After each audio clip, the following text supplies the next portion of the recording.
Hello, welcome to Lit Compass. In this video, we are going to discuss about Meena Kandaswamy's novel When I Hit You or A Portrait of the Writer as a Young Wife. നോവലിനെ പറ്റിയിട്ട് നോക്കുന്നതിന് മുമ്പേ മീന കണ്ടസ്വാമിനെ കുറിച്ചിട്ട് കുറച്ച് കാര്യങ്ങൾ മനസ്സിലാക്കാം. മീന കണ്ടസ്വാമി ഒരു Indian poet, novelist, translator, activist ആണ്. അവരുടെ റൈറ്റിങ്സ് കൂടുതലും ഇംഗ്ലീഷ് ലാംഗ്വേജിലായിരുന്നു എഴുതുന്നുണ്ടാവുക. പിന്നെ she's known for her feminist, anti caste and political writings. Gender, caste, oppression, violence, identity and resistance, ഈ തീംസൊക്കെ ആയിരുന്നു അവരുടെ റൈറ്റിങ്സിൽ കൂടുതലും കാണാവുന്നത്. പിന്നെ പേഴ്സണൽ എക്സ്പീരിയൻസസിൻ്റെ കൂടെ സോഷ്യൽ പൊളിറ്റിക്കൽ ഇഷ്യൂസൊക്കെ കൂടി കമ്പൈൻ ചെയ്തുകൊണ്ടായിരുന്നു അവരുടെ റൈറ്റിങ്സ്. പിന്നെ വളരെ ബോൾഡ് ആൻഡ് ഡയറക്റ്റ് ആയിട്ടുള്ള റൈറ്റിംഗ് ആയിരുന്നു. അതുപോലെ തന്നെ പേട്രിയാർക്കൽ ആൻഡ് കാസ്റ്റ് ബേസ്ഡ് സിസ്റ്റംസിനെയൊക്കെ അവർ ചലഞ്ച് ചെയ്യുന്നുണ്ട്. സോഷ്യൽ ജസ്റ്റിസിനും റെസിസ്റ്റൻസിനും വേണ്ടിയിട്ടൊരു ടൂളായിട്ട് അവർ ലിറ്ററേച്ചറിനെ യൂസ് ചെയ്യുന്നു. അതുപോലെ തന്നെ കണ്ടംപററി ഇംഗ്ലീഷ് ലിറ്ററേച്ചറിലെ one of the leading voices എന്ന് തന്നെ നമുക്ക് മീന കണ്ടസ്വാമീനെ പറയാം. ഇനി നോവലിനെ കുറിച്ച് നോക്കാം. ഇതൊരു സെമി ഓട്ടോബയോഗ്രഫിക്കൽ നോവലാണ്. അതുപോലെ തന്നെ ഇതിൻ്റെ ഒരു പ്രൊട്ടഗോണിസ്റ്റ് എന്ന് പറയുന്നത് ഒരു അൺനെയിംഡ് വുമൺ റൈറ്ററാണ്. അവരുടെ നല്ലൊരു മാരേജ് ലൈഫ് സ്വപ്നം കണ്ടിരുന്ന ഈ ഒരു റൈറ്ററിൻ്റെ മാരേജ് ലൈഫ് പിന്നീടൊരു വേഴ്സ്റ്റ് ഒരു നൈറ്റ്മെയർ ആയിട്ട് മാറുകയാണ് ചെയ്യുന്നത്. അതായത് emotional, physical, sexual and psychological abuse എല്ലാം ഇവർ നേരിടുന്നുണ്ട്. അപ്പോൾ ഈ പ്രൊട്ടഗോണിസ്റ്റിൻ്റെ സ്റ്റോറിയിലൂടെ അവരെങ്ങനെ ഒരു വിക്ടിംഹുഡിൽ നിന്നും അല്ലെങ്കിൽ ഒരു വിക്ടിമിൽ നിന്ന് എങ്ങനെ ഒരു സർവൈവറായിട്ട് മാറി എന്നുള്ള അവരുടെ ആ ഒരു ജേർണി ഇതിനകത്ത് കാണിക്കുന്നുണ്ട്. അതുപോലെ തന്നെ ഡൊമസ്റ്റിക് വയലൻസിൻ്റെയും പേട്രിയാർക്കിയുടെയും ഒരു റിയലിസ്റ്റിക് പിക്ചർ ഈ ഒരു നോവലിലൂടെ മീന കണ്ടസ്വാമി നമുക്ക് തുറന്നു കാണിക്കുന്നുണ്ട്. ഈ നോവൽ എൻഡ് ചെയ്യുന്നത് റൈറ്റിങ്ങിൻ്റെ ആ ഒരു പവറിനെ കാണിച്ചുകൊണ്ടാണ്. അതായത് writing has a power to resist. ഇങ്ങനെ ഒരു നോട്ടിലാണ് ഈ ഒരു നോവൽ എൻഡ് ചെയ്യുന്നത്. ഇതൊരു സെമി ഓട്ടോബയോഗ്രഫിക്കൽ നോവലാണെന്ന് പറഞ്ഞല്ലോ. അപ്പോൾ മീന കണ്ടസ്വാമിയുടെ പേഴ്സണൽ ലൈഫിൽ നിന്നുള്ള ഇൻസിഡൻസും ഉണ്ട്, അതേപോലെ തന്നെ ഫിക്ഷനും കൂടിയിട്ട് കമ്പൈൻ ചെയ്തിട്ടാണ് ഇത് എഴുതിയിരിക്കുന്നത്. അതുകൊണ്ട് തന്നെ it is A powerful feminist critic of marriage and gender oppression. ഇനി സമ്മറിയിലോട്ട് പോവാം. സ്റ്റോറി തുടങ്ങുന്നത് റൈറ്ററിനെ ഇൻട്രൊഡ്യൂസ് ചെയ്തുകൊണ്ടാണ്. അവർ വളരെ ലിറ്ററേച്ചറിനെ കുറിച്ചും റൈറ്റിങ്ങിനെയൊക്കെ കുറിച്ചും ഒക്കെ ഭയങ്കര പാഷനേറ്റ് ആയിട്ടുള്ള ഒരാളായിരുന്നു. She is intelligent, independent and dreams of becoming A successful writer. അങ്ങനെ ഇരിക്കുന്ന സമയത്താണ് അവരൊരു യൂണിവേഴ്സിറ്റി പ്രൊഫസറുമായിട്ട് സ്നേഹത്തിലാവുന്നത്. ആൻഡ് ഇവൾ ഡിസയർ ചെയ്യുന്ന അല്ലെങ്കിൽ അഡ്മയർ ചെയ്യുന്ന എല്ലാ ക്വാളിറ്റീസും, ഒരു പാർട്ട്ണറിന് വേണ്ട എല്ലാ ക്വാളിറ്റീസും അയാൾക്കുണ്ടായിരുന്നു. അതായത് he was educated, politically aware and deeply involved in leftist politics. അവർക്ക് ലിറ്ററേച്ചറിനെ കുറിച്ചിട്ടാണെങ്കിലും അല്ലെങ്കിൽ സോഷ്യൽ ജസ്റ്റിസ്, റെവല്യൂഷണറി ഐഡിയാസ്, ഇതിനെ എല്ലാം പറ്റിയിട്ട് സിമിലർ ഇൻട്രസ്റ്റ് ആയിരുന്നു ഉണ്ടായിരുന്നത്. അവരുടെ റിലേഷൻഷിപ്പ് നല്ല ഒരു മ്യൂച്വൽ റെസ്പെക്റ്റോടുകൂടിയും ഇക്വാലിറ്റിയിലൂടെയും മുന്നോട്ട് പോകും എന്നുള്ള ഒരു വിശ്വാസത്തിൽ നമ്മുടെ റൈറ്റർ ഈ യൂണിവേഴ്സിറ്റി പ്രൊഫസറുമായിട്ടുള്ള മാരേജ് അയാളെ വിവാഹം കഴിക്കാനായിട്ട് റെഡിയാവുകയാണ്. വീട്ടിൽ നിന്നും എതിർപ്പൊക്കെ ഉണ്ടായിരുന്നെങ്കിലും സ്നേഹം, ഈ ഒരു ലവ്, ഈ ഒരു ഒബ്സ്റ്റക്കിൾസിനെല്ലാം മറികടക്കാനായിട്ട് പറ്റും എന്ന് അവർ വിശ്വസിച്ചു. കല്യാണത്തിന് ശേഷം ആദ്യമൊക്കെ അവർക്ക് ഫ്യൂച്ചറിനെ പറ്റിയിട്ട് നല്ല ഹോപ്പ്ഫുള്ളായിരുന്നു. പക്ഷേ അതായത് രണ്ടുപേരും അവരവരുടെ ഡ്രീംസിനെയൊക്കെ സപ്പോർട്ട് ചെയ്ത് ജീവിക്കാമെന്നൊക്കെയായിരുന്നു നമ്മുടെ റൈറ്റർ വിചാരിച്ചുകൊണ്ടിരുന്നത്. പക്ഷേ കല്യാണത്തിന് ശേഷം അവരുടെ ഭർത്താവിൻ്റെ പെരുമാറ്റത്തിലൊക്കെ എന്തൊക്കെയോ ചേഞ്ചസ് വരുന്നത് പോലെ തോന്നി. ആദ്യമൊക്കെ ഭയങ്കര കെയറിങ്, അഫെക്ഷനേറ്റ് ആയിട്ടിരുന്ന ഒരാൾ പിന്നീട് കല്യാണത്തിന് ശേഷം പതിയെ ഒത്തിരി മാറ്റങ്ങൾ അയാളിൽ ഉണ്ടായി. അതായത് ഒരു കൺട്രോളിങ് അല്ലെങ്കിൽ ഒരു പൊസസീവ് പേഴ്സണാലിറ്റി ആയിട്ട് മാറി. ആദ്യമൊക്കെ അയാൾ അവളുടെ ജീവിതത്തിലെ ചെറിയ ചെറിയ കാര്യങ്ങളിലായിരുന്നു കൺട്രോൾ ചെയ്യാൻ തുടങ്ങിയത്. അതായത് അവളോട് പറയാൻ തുടങ്ങി, ഒരു നല്ലൊരു ഭാര്യ എന്ന് പറയുന്നത് വീട്ടിലിരിക്കും, എപ്പോഴും she will be completely devoted to her husband, ഇങ്ങനെയൊക്കെ പറഞ്ഞുകൊണ്ട് അവളെ പതുക്കെ കൺട്രോൾ ചെയ്യാൻ തുടങ്ങി.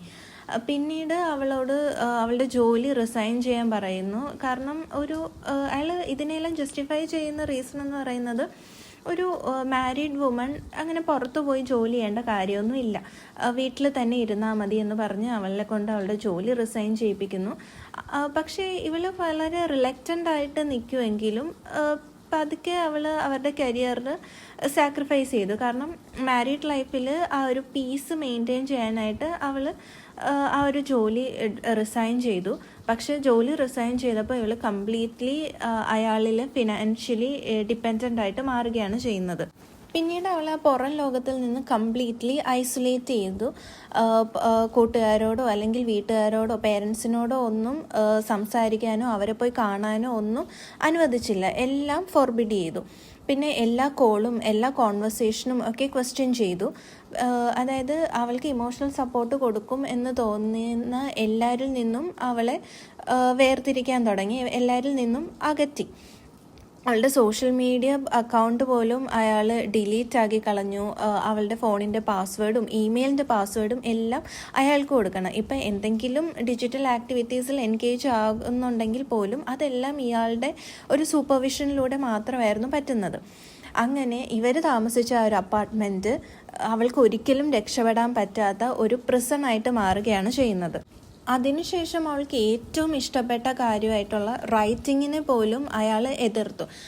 അതായത് അയാൾ ഓർത്ത് അവൾക്ക് ഈ ഒരു റൈറ്റിങ് അവളെ ഇൻഡിപെൻഡൻ്റ് ആക്കും, അല്ലെങ്കിൽ അവൾക്കൊരു വോയിസ് കൊടുക്കും എന്നൊക്കെ തോന്നി ആ റൈറ്റിങ് കൂടി അവൻ ഇല്ലാതാക്കി.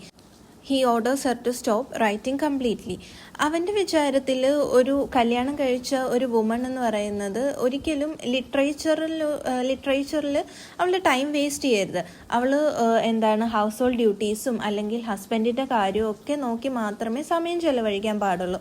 അല്ലാതെ ലിറ്ററേച്ചർ പോലുള്ള കാര്യങ്ങളൊന്നും ഒരു മാരീഡ് ആയിട്ടുള്ള സ്ത്രീക്ക് പറഞ്ഞിട്ടുള്ള കാര്യമല്ല. പക്ഷെ നറേറ്ററിന് ഈ ഒരു ഡിമാൻഡ് വളരെ പെയിൻഫുൾ ആയിരുന്നു. കാരണം റൈറ്റിംഗ് എന്ന് പറയുന്നത് അവളുടെ ഒരു ഹോബി മാത്രമല്ല, അവളുടെ ജീവിതത്തിൻ്റെ ഒരു ഭാഗം കൂടിയായിരുന്നു. അവളെ ഡിഫൈൻ ചെയ്യുന്ന ഒരു കാര്യമായിരുന്നു റൈറ്റിംഗ്. അപ്പം അവൾക്ക് ഓപ്പൺലി എഴുതാൻ പറ്റില്ല, കാരണം ഹസ്ബൻഡ് അത് ഡിനൈ ചെയ്തിരിക്കുകയായിരുന്നു. അതുകൊണ്ട് തന്നെ അവൾ സീക്രട്ടായിട്ട് സ്റ്റോറീസ് എല്ലാം അവളുടെ മൈൻഡിൽ പ്രിപ്പയർ ചെയ്യാൻ തുടങ്ങി, എഴുതാൻ തുടങ്ങി. അവളുടെ ആ ഒരു ഇമാജിനേഷനെ കംപ്ലീറ്റ് ആയിട്ട് മരിക്കാൻ കൊടുക്കാതെ അവളുടെ മനസ്സുകൊണ്ട് സ്റ്റോറീസ് എല്ലാം ക്രിയേറ്റ് ചെയ്തു. ആ ഒരു ഇമാജിനേഷനെ അവൾ മെയിൻറ്റെയിൻ ചെയ്തു. അങ്ങനെ പോകെ ഇമോഷണൽ അബ്യൂസ് സ്ഥിരമാകാൻ തുടങ്ങി. അവളെ എപ്പോഴും ഇൻസൾട്ട് ചെയ്യും, അവളുടെ അപ്പിയറൻസിനെ ക്രിട്ടിസൈസ് ചെയ്യും, ഇൻ്റലിജൻസിനെ ക്വസ്റ്റ്യൻ ചെയ്യും. പിന്നെ മാരേജിൽ എന്തൊക്കെ പ്രശ്നങ്ങളുണ്ടോ അതിനെല്ലാം ഇവളെ ആയിരിക്കും ബ്ലെയിം ചെയ്യുന്നത്. സെൽഫിഷ് ആണെന്ന് പറയും, ഡിസൊബീഡിയൻ്റ് ആണെന്ന് പറയും, and incapable of being A proper wife, ഇങ്ങനെയുള്ള കാര്യങ്ങളൊക്കെ പറഞ്ഞ് അവളെ അക്യൂസ് ചെയ്യുന്നു. ചിലപ്പോഴൊക്കെ അഫെക്ഷനേറ്റ് ആയിട്ട് ബിഹേവ് ചെയ്യുന്നുണ്ടെങ്കിലും ഹാർഷ് വേർഡ്സ് ഉപയോഗിക്കുമ്പോൾ അപ്പോളജൈസ് ചെയ്യുന്നുണ്ടെങ്കിലും ചിലപ്പം ഒക്കെ ഞാൻ മാറാം, ഇങ്ങനെയുള്ളൊരു ആളിൽ നിന്നും എൻ്റെ പേഴ്സണാലിറ്റി കംപ്ലീറ്റ് ആയിട്ട് ചേഞ്ച് ചെയ്യാമെന്നൊക്കെ അയാൾ വാഗ്ദാനം കൊടുക്കുന്നുണ്ട്. പക്ഷേ ഇങ്ങനെയുള്ള ഈ ഒരു മൊമെൻറ്റ്സ് എല്ലാം അവൾക്ക് ഒരു പ്രതീക്ഷ, ഒരു ഹോപ്പ് നൽകുന്നുണ്ടെങ്കിലും ഇതിനൊന്നും ഒരു മാറ്റം ഉണ്ടാകുന്നില്ല. അയാൾ പിന്നെയും പഴയ ആ ഒരു വയലൻറ്റ് ബിഹേവിയറിലോട്ട് മാറുകയാണ് ചെയ്യുന്നത്.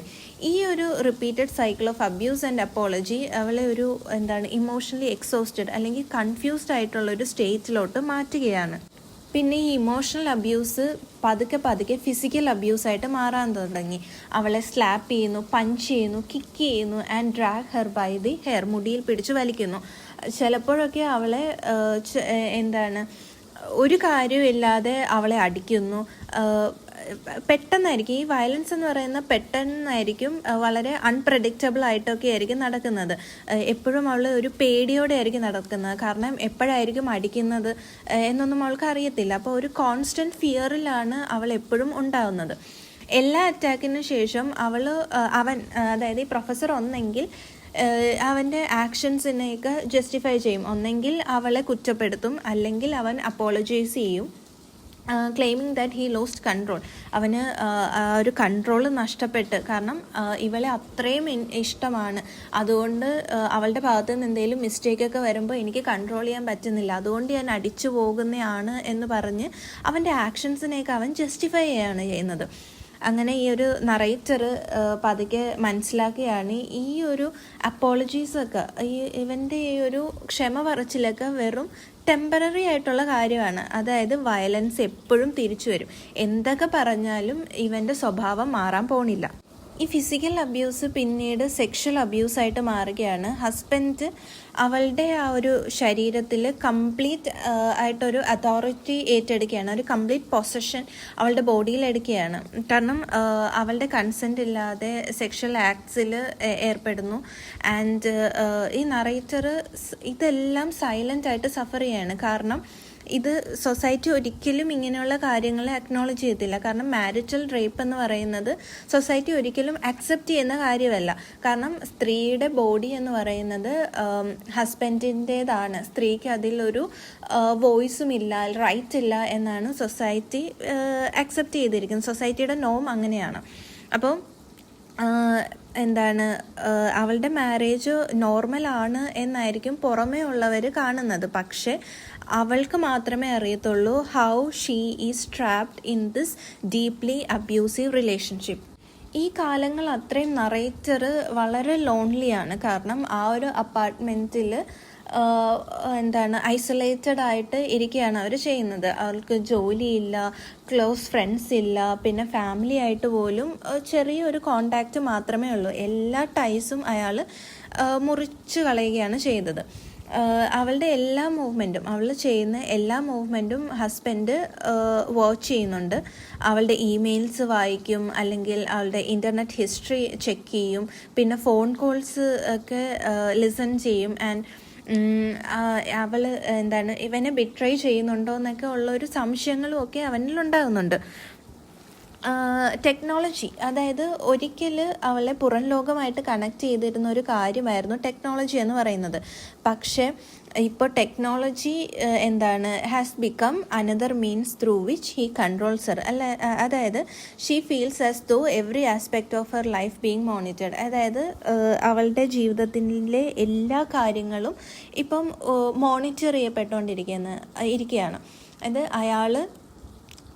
അയാൾ അറിയാതെ ഒന്നും ചെയ്യാൻ പാടില്ല. അവളുടെ എല്ലാ കാര്യങ്ങളും അയാൾ അറിഞ്ഞതിന് ശേഷം മാത്രമേ ചെയ്യാൻ പാടുള്ളൂ. ഇത്രയൊക്കെ സഫർ ചെയ്യുന്നുണ്ടെങ്കിലും അവൾ ഒരിക്കലും അവളുടെ ആ ഒരു ഇമാജിനേഷനെ ഡിസ്ട്രോയ് ചെയ്യാനായിട്ട് ഇയാളെ സമ്മതിക്കുന്നില്ല.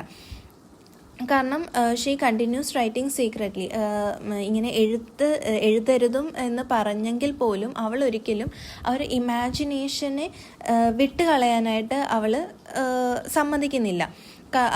അവളുടെ മനസ്സിൽ, ആരും അറിയാതെ അവളുടെ മനസ്സിൽ അവൾ ഓരോ കഥകളും കുത്തിക്കുറിക്കുന്നുണ്ട്. സ്റ്റോറീസ് എഴുതുന്നുണ്ട്, സെൻറ്റൻസ് എഴുതുന്നുണ്ട്, പോയംസ്. അതായത് ഒരു പേപ്പറോ പേനയോ ഒന്നും ഇല്ലെങ്കിൽ പോലും അവളുടെ മനസ്സിനെ ഒരു പേപ്പറാക്കി മാറ്റി അവളുടെ ഇമാജിനേഷൻ അതിൽ അവൾ കുത്തിക്കുറിക്കുകയാണ് ചെയ്യുന്നത്. അവളുടെ ആ ഒരു ഈ റൈറ്റിങ്ങിനെ അവളുടെ ഒരു പ്രൈവറ്റ് ആക്ട് ഓഫ് റെസിസ്റ്റൻസ് ആയിട്ട് നമുക്ക് കാണാൻ പറ്റും. അതായത് അവളുടെ ബോഡീനെ അയാൾ ഇംപ്രസൺ ചെയ്താലും ഒരിക്കലും അവളുടെ ചിന്തകളെ ഒരിക്കലും അയാൾക്ക് ഇംപ്രസൺ ചെയ്യാനായിട്ട് അവൾ വിട്ടുകൊടുക്കില്ല. Then the novel also exposes the hypocrisy of the husband. അതായത് പുറത്ത്, വീടിന് വെളിയിൽ അയാൾ ഭയങ്കര പ്രോഗ്രസീവ് ആയിട്ടുള്ള ഒരു ഇൻ്റലക്ച്വലാണ്. കാരണം ഇക്വാലിറ്റീനെ പറ്റിയിട്ടും റെവല്യൂഷനെ പറ്റിയിട്ടും സോഷ്യൽ ജസ്റ്റിസിനെയൊക്കെ പറ്റിയിട്ട് വാതോരാതെ സംസാരിക്കുന്ന ഒരു വ്യക്തിയാണ്. അദ്ദേഹത്തിന് തന്നെ ഒരു മാർക്സിസ്റ്റ്, അല്ലെങ്കിൽ സൊസൈറ്റിയിലെ ഒപ്രഷനെതിരെ പോരാടുന്ന ഒരു വലിയൊരു ആളാണെന്നുള്ള രീതിയിലാണ് അയാൾ കാണുന്നത്.